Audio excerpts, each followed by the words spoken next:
Hello everyone, welcome to another deck tech of One Piece. Today we have a really nice deck. We have the Nami deck.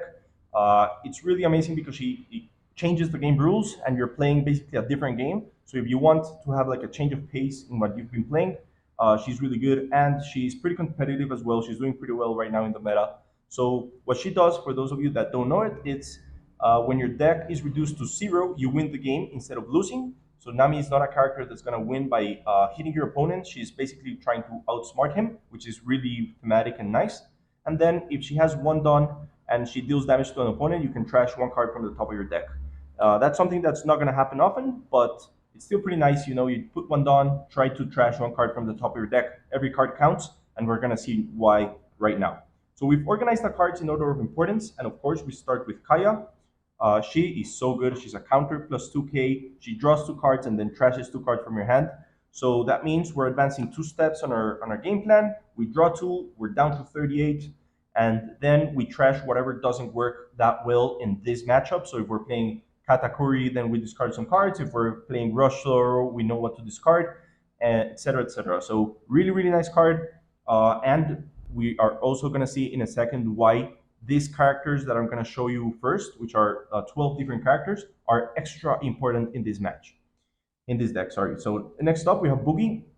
Boogie is our Impel Down Searcher. We have a lot of Impel Down events. We have some Impel Down characters.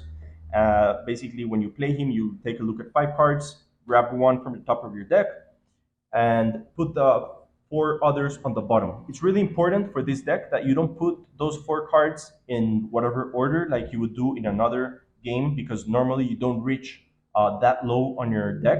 But here it is really important. Put on top, because you can put them in any order. So put on top the cards that you know you're gonna want to see later in the game. Don't just send, for example, a Sanji's Pilaf to the bottom. That's gonna hurt you a lot. Put it grab one, and then in the 4, put that on top so that you can actually reach that later in the game. And that's going to come up a lot because we're going to be bouncing these characters and doing this event a lot. So remember, don't just put those 4 cards in whatever order or in a random order. No, organize them in a way that you know that they're going to help you win later in the game. Next up, we have for Mr. One. He's really good because he returns one blue event card from your trash to your hand. So right now I'm going to show you why we have these 12 characters that are really good to play them more than once. And it's because we have characters and we have events that are going to bounce them back to your hand. So before, we only played, for example, Kaya's, and maybe you didn't see decks with a lot of Mr. One, or maybe not that the 4 copies of Boogie. So what happened is you play Seth. Seth says when you play him, you return a character with cost 3 or less to its owner hand, and then you trash 2 cards from the top of your deck. So normally you would want to return an opponent character in any other deck, but not in this deck. In this deck, you want to return your characters to your hand so that you can keep using their effects. So what we do is we play Seth and we return one of these cards to your hand. So before, when we didn't play that many copies of these cards, you were depending a lot of having a Kaya in your field. If you didn't, it really hurt you because the Seth would be just trash 2 from the top. If you have any of these cards, it basically trash 3, also search, also get an event, also maybe trash 2 more and draw 2 more. So really good to have these characters in the field and then start bouncing them. The other ability Seb has is that if he has one done and he hits your opponent, you trash 7 cards from the top of your deck. If that happens, you're almost guaranteed to win the game, but it's not going to happen often because the opponent knows and he's going to block only Seth. He's going to be the only guy attacking most of the time, apart from Nami. So your opponent's probably going to have a bunch of 2k counters, of counter events, and things that are going to deal with Seth. So if it happens, amazing, but don't trust it. Just take into account we play 4 copies because he bounces and he trashes 2. So he's taking up most of the time 3 or 4 steps closer to our winning condition. Next up, we have 2 Apis. Apis is an East Blue Searcher, and that's really important in some cases, but most of the time she's here for the 2k counter. But as I was telling you, you are organizing the cards that are in the bottom of your deck. So if given the case that you, for example, have 4 cards left and you know that there is a East Blue card that is going to take you closer to winning this game there, you can play Apis, trash 2 cards from your hand, take that card you know is there. So for example, a Sanji's Pilaf, grab it from the top, play it, draw two. You know that you draw something there that wins you the game. That's when you use her as a searcher. Don't use her before and trash your hand just with the hopes of finding a good East Blue card. Do it when it's assured, and you have to have good memory to know what Boogie is sending down and where it is, so that Apis you can use her really really well. So not easy to use, but she can win you games. She's not a only a two-way counter. She's also a game winner. Next up, one of the most important cards in the deck. You've heard me talk about it already. It's Sanji's Pilaf. Basically, in your main, you draw two cards for 3 Dawn, and off your trigger, you also draw two cards.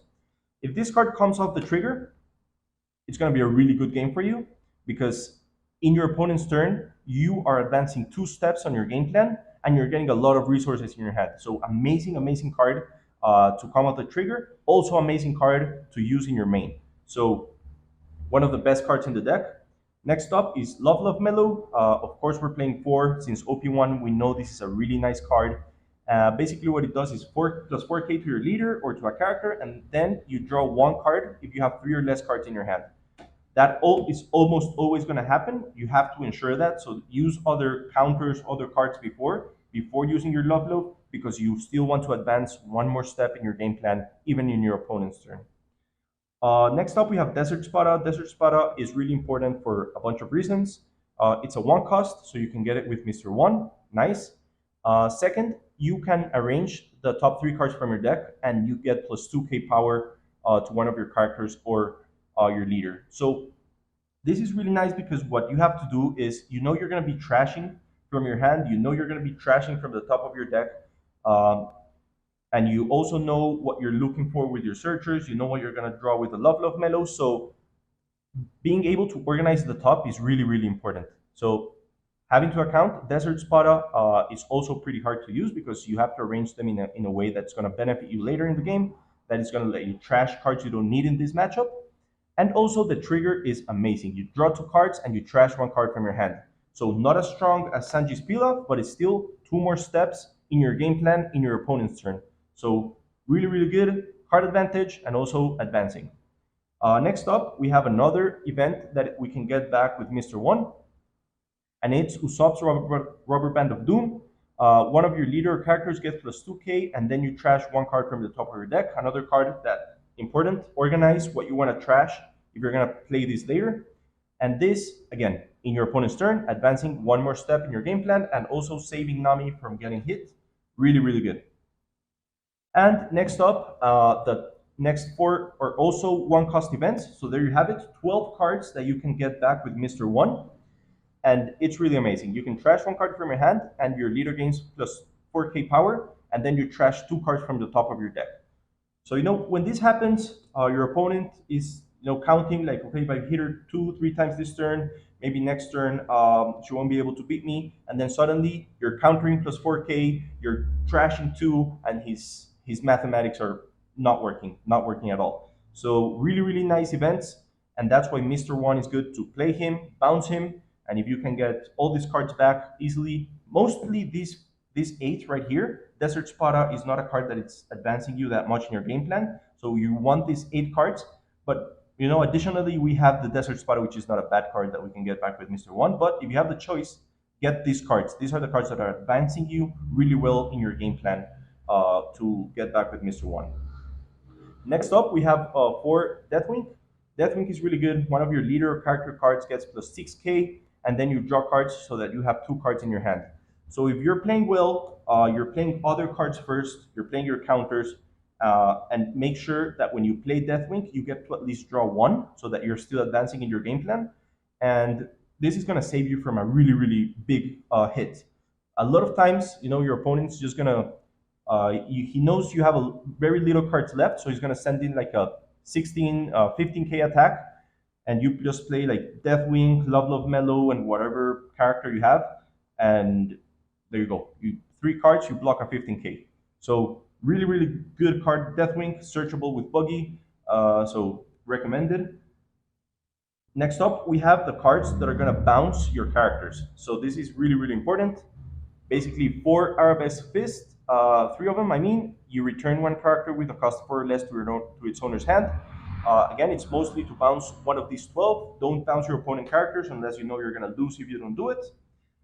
Two, overheat. Again, protects you from a really big blow, and you bounce one of these 12 guys, so you're still advancing in your game plan. And we have these three, Impel Down All Stars. This card is normally the card you want to trash. You only want to see this card of your trigger.